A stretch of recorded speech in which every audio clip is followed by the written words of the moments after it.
छाता क्षेत्र के पूर्व विधायक ठाकुर तेजपाल सिंह द्वारा वर्तमान कैबिनेट मंत्री चौधरी लक्ष्मीनारायण पर किए गए हमले के बाद कैबिनेट मंत्री प्रतिनिधि नरदेव चौधरी ने एक प्रेस वार्ता कर उनके सभी आरोपों को नकारा है और खंडन करते हुए उन्हीं से ही कई विशेष सवाल पूछे हैं। इस दौरान उनके साथ अनेक समर्थक और नगर के कई गणमान्य लोग मौजूद रहे। नरदेव चौधरी ने चौधरी लक्ष्मीनारायण के कार्यकाल को सबसे अच्छा बताया। बताएं आज किस बात को लेकर आज ये प्रेस वार्ता रखी गई है, क्या कहा? आज की प्रेस वार्ता में आप सभी का अपनी तरफ से भारतीय जनता पार्टी उत्तर प्रदेश सरकार के मंत्री चौधरी लक्ष्मीनारायण जी की तरफ से बहुत बहुत स्वागत करता हूँ।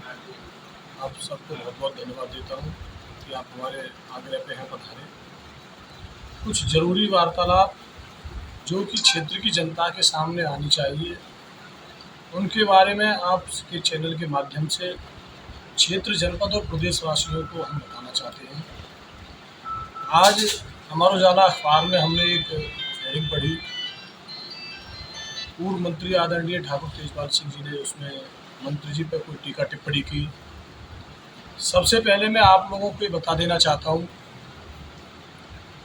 कि जिस तरह से भगवान राम ने मानव जीवन के लिए एक आदर्श जीवन जी के उच्च मानकों के साथ हम सबको आदर्श प्रस्तुत किया कि मानव जीवन को किस तरह जिया जाता है, उसी तरह यदि मैं ये कह दूं कि राजनीति के शिखर पर उत्तर प्रदेश में मथुरा और छाता विधानसभा में चौधरी लक्ष्मीनारायण जी ने राजनीतिक जीवन इस तरह जीने का काम किया है कि प्रत्येक नौजवान, बुजुर्ग, माता, बहन उन्हें अपना मानती है और होने वाले भविष्य के लड़के उन्हें अपना आदर्श मानते हुए बहुत गर्व महसूस करते हैं। यदि ऐसे आदर्श राजनीतिक जीवन जीने वाले व्यक्ति पे कोई नासमझ आदमी उंगली उठाने का काम करे तो क्षेत्र के नौजवानों में रोष व्याप्त होना स्वाभाविक है। मुझे पूरे क्षेत्र से आज हजारों की तादाद में फ़ोन आए, मैसेज आए, भाई साहब मंत्री जी के बारे में यदि कोई बोले तो हमसे सहन नहीं होता है। मैंने उन्हें समझाया शालीनता के साथ, उनका मैंने कहा जवाब में हम देना जानते हैं, जवाब हम देंगे। यदि कोई बात बार बार झूठी कही जाए और उसको सुनते रहें, खंडन हम लोग ना करें, तो फिर उस बात की प्रामाणिकता जाहिर होने लगती है। इसलिए उनका जवाब देने के लिए मैंने आप सबसे आज अनुरोध किया था। सबसे पहले उन्होंने कहा था कि मंत्री जी ने संकेत में जो कॉलेज बनाया है लड़कियों के लिए, डिग्री कॉलेज, बच्चों के लिए कॉलेज स्कूल बनाया है, उसमें गांव समाज की ज़मीन दबा के अपने पिताजी के नाम करवा दिया है कॉलेज। मैं आपके चैनल के माध्यम से आदरणीय पूर्व मंत्री जी को और क्षेत्र की जनता को ये बताना चाहता हूँ मंत्री जी की तरफ से, बरसाना के क्षेत्र में उस कॉलेज और स्कूल के बनने से पहले बच्चों के पढ़ाई लिखाई की कोई उचित व्यवस्था नहीं थी। हमारी बहन बेटियों के आवागमन हेतु किसी उच्च शिक्षण संस्थान में कोई क्रियाकलाप नहीं था। मंत्री जी ने ये सोचा कि मेरे क्षेत्र की बहन बेटियां ज़्यादा से ज़्यादा शिक्षा ग्रहण कर सकें, मेरे क्षेत्र का नौजवान अच्छी से अच्छी डिग्रियां ले सके, जिससे रोजगार और अवसर ज़्यादा पैदा हो सकें। आज भी उस कॉलेज में पूरे क्षेत्र की हमारी बहन बेटियां निःशुल्क बस के साथ, निःशुल्क ट्रांसपोर्टेशन के साथ अपनी शिक्षा ग्रहण करने जाती हैं। और उस कॉलेज के खुलने के बाद आप ये पता लगा सकते हैं आंकड़ों से कि आज क्षेत्र में बहुत बड़े स्तर पर हमारी बहन बेटियां और नौजवान शिक्षित होने लगे हैं और रोजगार की तरफ भागने लगे हैं। एक तरफ पूर्व मंत्री ठाकुर तेजपाल सिंह जी हैं, जब वो विधायक हुए, आप किसी से भी जानकारी कर सकते हैं, छाता शेरगढ़ रोड पे कोका कोला फैक्ट्री के पास उनकी 8 से 10 एकड़ ज़मीन है, जिन पे उन्होंने शराब के फैक्ट्री के लिए आवेदन भी किया था, लेकिन क्षेत्रीय जनता के भारी विरोध में शराब की फैक्ट्री का प्रोग्राम कैंसिल करके ज़मीन आज भी यो की तो ही पड़ी हुई है। तो एक तरफ वो आदमी जो क्षेत्र में शराब की फैक्ट्री नौजवानों के लिए खोले, और दूसरी तरफ वो राजनीतिक आदमी जो अपनी बहन बेटी नौजवानों को शिक्षा के द्वार खोलने के लिए अपने पिताजी के नाम से, अपनी माँ के नाम से, अपने जीवन भर की कमाई हुई पूंजी से विद्यालय खोले, कॉलेज खोले। ये तुलना तो बहुत व्यंग्यात्मक लगती है हमें। उन्होंने दूसरा आरोप लगाया ईदगाह की ज़मीन के बारे में। आप सब अच्छी तरह जानते हैं, जब मंत्री जी 2007 से 12 वाले टर्म में मंत्री रहे, उस समय ये सारे विवाद तेजपाल सिंह जी ने विरोध में रहते हुए तैयार किए। उसके बाद 2012 में जैसे ही तेजपाल सिंह जी चुनाव जीते, अखिलेश यादव जी की सरकार आई। सबसे पहले चुनाव जीतने के 1 महीने के अंदर प्रदेश का सबसे बड़ा सुनियोजित ढंग से कराया गया दंगा हिंदू मुसलमान कोसी में हुआ। उसमें मैं आज दुनिया में नहीं है, मेरे पिताजी पूर्व एमएलसी चौधरी लेखराज सिंह जी, तत्कालीन पूर्व मंत्री चौधरी लक्ष्मी नारायण जी और हजारों हमारे हिंदू भाइयों को आदरणीय पूर्व मंत्री जी के घर बैठ के मुसलमान भाइयों के साथ फर्जी 180 एफआईआरों में नामजद करा के जेल भिजवाया गया। उनके घर बिक गए, उनके बच्चे रोजगार से बेरोजगार हो गए, आज कई पलायन कर गए। उन सब के जिम्मेदार पूरी तरह आप सब जानते हैं कि कोई दुनिया में नहीं है, पूर्व मंत्री ठाकुर तेजपाल सिंह जी रहे। उसके बाद जैसे ही दंगा खत्म हुआ, मंत्री जी पे उन्होंने जांचों की, आरोपों की बौछारें शुरू की।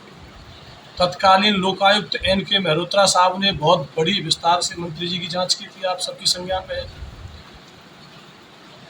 EOW प्रदेश सरकार की सबसे उच्च एजेंसी होती है, उसके द्वारा मंत्री जी की जमीनों की और उससे अन्य संबंधित चीज़ों की जांच की गई, हमारे परिवार की। मेहरोत्रा जी ने, लोकायुक्त महोदय ने, अखिलेश सरकार के EOW के अधिकारियों ने सारी ज़मीनों के संबंध में, चाहे संकेत की हमारी कॉलेज की ज़मीन रही हो, चाहे ईदगाह की रही हो, पूरी उच्च एजेंसी और सारी वैधानिक न्याय प्रक्रियाओं से गुजरते हुए जांच होने के बाद क्लीन चिट मिली।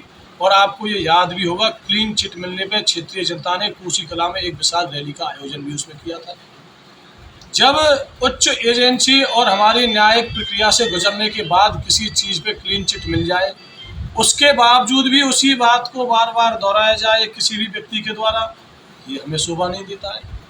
मैं आदरणीय पूर्व मंत्री जी से ये पूछना चाहता हूँ, क्षेत्रीय जनता कुछ सवाल मेरे माध्यम से नौजवान आपसे पूछते हैं। 3 बार आपको जनता ने मौका दिया, विधानसभा में भेजा। 5 बार मेरे पिताजी लक्ष्मी नारायण चौधरी जी को जनता ने भेजा। मैं अपने काम बताता हूँ, आप 3 बार में कोई भी 3 काम की तो चलो बहुत बड़ी बात है, एक काम क्षेत्र के लिए ऐसा बता दें कि छाता क्षेत्र की जनता के लिए ये ऐतिहासिक काम आदरणीय पूर्व मंत्री जी ने अपने कर कमलों से या अपने प्रयासों से किया। केवल किया तो दंगे कराए, हिंदू मुसलमान के नाम पे हमेशा वोट लेते रहे, जात पात के नाम पे बांट के समाज को हमेशा लड़ाते रहे, क्षेत्रवाद के नाम पे हमेशा लोगों की सुर्खियां बटोरते रहे। मंत्री जी एक तरफ विकास में लगे रहे। जब भी मंत्री जी को मौका मिला, जब पहले कारागार मंत्री बने तो आपने देखा होगा, आज भी मथुरा की जेल प्रदेश की सबसे उच्चीकृत जेलों में आती है। मथुरा जनपद को, प्रदेश की तो बहुत सारे काम हैं विभाग के, इसलिए मैं वहाँ जाना नहीं चाहता, लेकिन क्षेत्र की जनता के सामने मैं बताना चाहता हूँ कि जेल मंत्री रहती हो, मथुरा की बहुत हाई फाई जेल बना के हमारे जेली जो कैदी भाई होते हैं उनको सुविधाएं प्रदान कराएं। उसके बाद मंत्री जी को जनता के आशीर्वाद से कृषि मंत्रालय मिला। छाता क्षेत्र में, छाता हाईवे पे बहुत बड़ा बीज गोदाम खुलवाने का काम किया, बीज संयंत्र के नाम से छोड़े हुए हैं। आप पूरी दुनिया में कहीं भी इनके बारे में पता लगा सकते हैं। विकास की जहाँ तक मैं बात करूँ, उसके बाद मंत्री जी को व्यावसायिक शिक्षा का विभाग दिया गया बीच में, तब भी जनपद में केवल एक ITI कॉलेज वृंदावन में था। मंत्री जी के व्यावसायिक शिक्षा मंत्री बनने के बाद कोटवन में पॉलिटेक्निक कॉलेज आप देख रहे हैं, कांबर में ITI कॉलेज आप देख रहे हैं। पिछले मंत्रालय में 450 करोड़ रुपए का फसल बीमा छाता क्षेत्र के किसानों को दिया गया, जो कि केवल हिंदुस्तान ही नहीं, पूरी दुनिया में किसी भी विधानसभा में, किसी भी कॉन्स्टिट्यूंसी में, किसी भी नेता या जनप्रतिनिधि के द्वारा किया गया सबसे बड़ा प्रयास है। और आज किसान इस बात को बहुत खुशी से बताते हुए, इसीलिए मंत्री जी को दोबारा आशीर्वाद देके उन्होंने विधानसभा में भेजने का काम किया। मैं बात करने लगूं तेजपाल सिंह जी के बारे में, हमारे पूरे परिवार पे केवल तेजपाल सिंह जी के घर बैठ के जो FIR उसी दंगों की झूठी लिखाई गई, बाद में जिसमें हमें क्लीन चिट मिली, उसके अलावा आज तक 151 की भी कोई धारा कहीं दर्ज नहीं। मैं कहता हूं आपके चैनल के माध्यम से, चौकी बाग बहादुर में आप जाके देख लें, आज भी ठाकुर तेजपाल सिंह के नाम लूट, डकैती, अपहरण, गैंगस्टर, बलवे के मुकदमों में संगीन धाराओं में मुकदमे दर्ज हैं। आज तक ना मैंने, ना कभी माननीय मंत्री जी ने, ना कभी तेजपाल सिंह जी के बारे में, ना कभी उनके परिवार के बारे में, ना कभी उनके किसी रिश्तेदार और उनसे संबंधित किसी व्यक्ति के बारे में किसी तरह का कोई स्टेटमेंट दिया। लेकिन जब चाहे तब आपके चैनलों के माध्यम से हमें ये पता चलता रहता है कि कभी तो मेरे बारे में अनाप शनाप बोल देते हैं, कभी जो आदमी दुनिया में ही नहीं है, मेरे पिताजी चौधरी लेखराज सिंह जी, उनके बारे में भी चुनाव में एक से एक ऊटपटांग बातें बोली गई जो कि उनको कतई शोभा नहीं देती हैं। आदरणीय मंत्री जी, जो छाता क्षेत्र का नाम पूरे देश और दुनिया में रोशन करते हैं, उनका अपमान यदि होता है तो उसके साथ साथ छाता क्षेत्र के नौजवान और बुजुर्गों का अपमान भी होता है, उनके बारे में ऊटपटांग बोल देते हैं। आज मैं कहता हूं आपके चैनल के माध्यम से, यदि तुलना उन्हें करनी हो तो अपने बेटे के बारे में खुल के बता दें कि मेरे बेटे ने सामाजिक जीवन में ये उपलब्धियां हासिल की है, यहाँ से पढ़ाई लिखाई की, इस तरह शादी की और इस तरह राजनीति कर रहे हैं, मेरे बारे में बता दें। करें तुलना खूब, सामने सामने आके जनता को विकास के बारे में बताएं कि हमने ये विकास किया, उन्होंने ये विकास किया। मैं आपको क्या क्या बताऊं, 42 की कई बार पंचायतें हो ली, आप सब जानते हैं। आदरणीय हमारे पूर्व IAS भगत सिंह वर्मा जी के बारे में, उनके साथ कितना अन्याय हुआ, उनकी बसों को ज़बरदस्ती कब्जा करके आज किसके नाम से चल रही है, उनके नाम का होटल महाराजा वो किसके कब्जे में है आज। ये सब चीज़ें मैं नहीं बताना चाहता, लेकिन बड़े भारी दुख से आदरणीय पूर्व मंत्री जी जब बार बार बिना किसी बात को जनता के सामने गुमराह करके पेश करते हैं तो मेरा बताना ज़रूरी हो गया है जनता को। इसलिए मेरा आप सबसे अनुरोध है, मथुरा में इनका जो घर है वो भी रेलवे की ज़मीन पर बना हुआ है। आरोप कोई भी लगा दे, लेकिन आरोपों की सत्यता होनी चाहिए। आरोपों में सत्यता की जांच के बाद ही आदमी को बोलना चाहिए। मैं ये कहने लगूं, अभी एक ताज़ा आरोप आदरणीय पूर्व मंत्री जी ने लगाया है कि कोई महाराजा सूरजमल जी की ज़मीन है, उस पर कब्जा मंत्री, उसके रिश्तेदार और नरदेव का ड्राइवर कर रहे हैं। मैं आदरणीय पूर्व मंत्री जी को बताना चाहता हूं आपके चैनल के माध्यम से, इस क्षेत्र का प्रत्येक नौजवान मेरा भाई है, इस क्षेत्र का प्रत्येक बुजुर्ग मंत्री जी का भाई है, और क्षेत्र के रहने वाले सभी लोग चाहे किसी भी बिरादरी के हों, किसी भी धर्म के हों, हमारे परिवारीजन हैं। यदि क्षेत्र के लोगों को वो हमारा रिश्तेदार बताते हैं तो इसमें तो हमें बहुत बड़ी खुशी महसूस होती है। तेजपाल सिंह जी भी मेरे रिश्तेदार हैं, वारी से आप सब जानते हैं। लेकिन ये कहते हुए कि 100 करोड़ की ज़मीन सूरजमल महाराज के स्टेडियम के नाम की मंत्री जी और उनके रिश्तेदार घिर रहे हैं। जो रजिस्ट्रियाँ हुई हैं, मुझे रजिस्ट्री कार्यालय से जानने के बाद ये पता चला कि एक 33 डिसमिल और एक 18 डिसमिल की 2 रजिस्ट्री उसमें हुई है, 51 डेसीमिल की रजिस्ट्री हुई है कुल। उसमें आज बहुत बड़ा स्टेटमेंट है उनका कि 100 करोड़ की ज़मीन को घिरवाने के प्रयास। मैं उनसे पूछना चाहता हूं कि वो रेट लंदन के बता रहे हैं, 51 डेसीमिल के छाता कोसी के रेट बता रहे हैं। 51 डेसीमिल ज़मीन का 100 करोड़ से क्या लेना देना। यदि मैं ये कहने लगूं कि तेजपाल सिंह जी के मंत्रालय में, विधानसभा में विधायक रहते हुए उनके कार्यकाल में कोसी की सबसे बेशकीमती कुंडा की ज़मीन घेरी गई, यदि ये 51 डेसीमिल ज़मीन 100 करोड़ रुपए की है तो वो तो 10,000 करोड़ की बैठेगी उसकी कीमत। तो आरोप लगाना बहुत आसान बात है, लेकिन बहुत सोच समझ के सबको मीडिया के सामने आना चाहिए, पूरी तैयारी के साथ आना चाहिए। मैं आप सबसे यही बार बार निवेदन कर रहा हूँ कि आप जब भी उनके सामने जाएं तो उनसे ये सारी चीज़ें ज़रूर पूछें कि आपने ऐसा क्या किया। मंत्री जी ने छाता क्षेत्र को कितना सम्मान दिलाया है। कृषि मंत्री रहते हुए पूरे देश में प्रदेश को कृषि में नंबर 1 का यदि पद मिला, किसी पूरे देश के अंदर नंबर 1 का स्थान मिला तो वो मंत्री जी के मंत्रालय में मंत्री रहते हुए मिला। मंत्री जी ने प्रत्येक नौजवान को अपने बेटे की तरह प्यार दिया है, बुजुर्ग को अपने पिताजी की तरह प्यार दिया है। आज आप देख रहे होंगे 3 बार मंत्री रहते हुए जहां इनके कई झगड़े, यदि मैं बताने लगूं, इनके बेटे कोशी हिंदले पे एक झगड़ा हुआ था। आप सबके अखबारों ने, मीडिया ने, प्रिंट ने, सोशल ने अच्छी तरह छापा, उनका नाम था उसमें। एक तरफ मंत्री जी हैं जिनके कार्यकाल में पेप्सी को फैक्ट्री आती है 1400 करोड़ की। कोसी औद्योगिक एरिया की तस्वीर आज बदल गई है। आज प्रदेश और देश में कोसी औद्योगिक एरिया इंडस्ट्रियल हब बनता जा रहा है।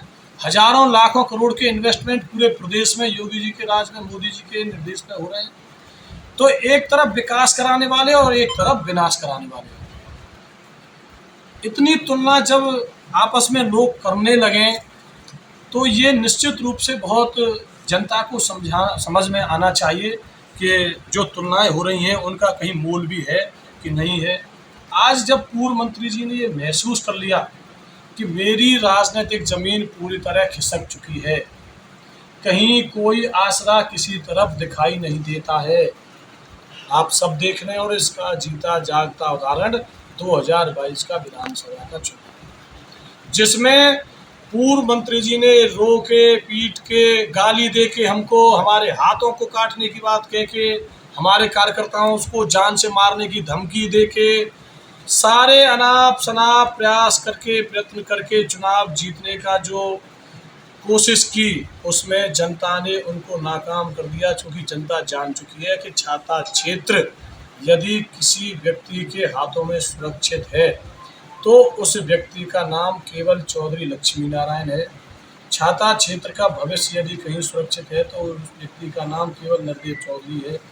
किसी राजनीतिक पार्टी के साथ छाता क्षेत्र का विकास संभव है तो उस पार्टी का नाम भारतीय जनता पार्टी है। KD medical college hospital and research centre, जहां एक की छत के नीचे ब्रजवासियों को मिलेगा संपूर्ण रोगों का इलाज, वो भी रियायती दरों पर। अत्याधुनिक सुविधाओं से लैस operation theatre, MRI, CT scan, colour Doppler, ultrasound, digital X ray, echo, सभी प्रकार की खून और पेशाब की जांचें, न्यूरो से संबंधित रीढ़ की हड्डी व दिमाग के ऑपरेशन, ब्लड प्रेशर व पेट से संबंधित सभी रोगों का इलाज, ब्लड बैंक, डायलिसिस व एम्बुलेंस की सुविधाएं, इमरजेंसी सेवाएं 24 घंटे उपलब्ध। OPD सुबह 9 बजे से लेकर 4 बजे तक। KD medical college hospital and research centre.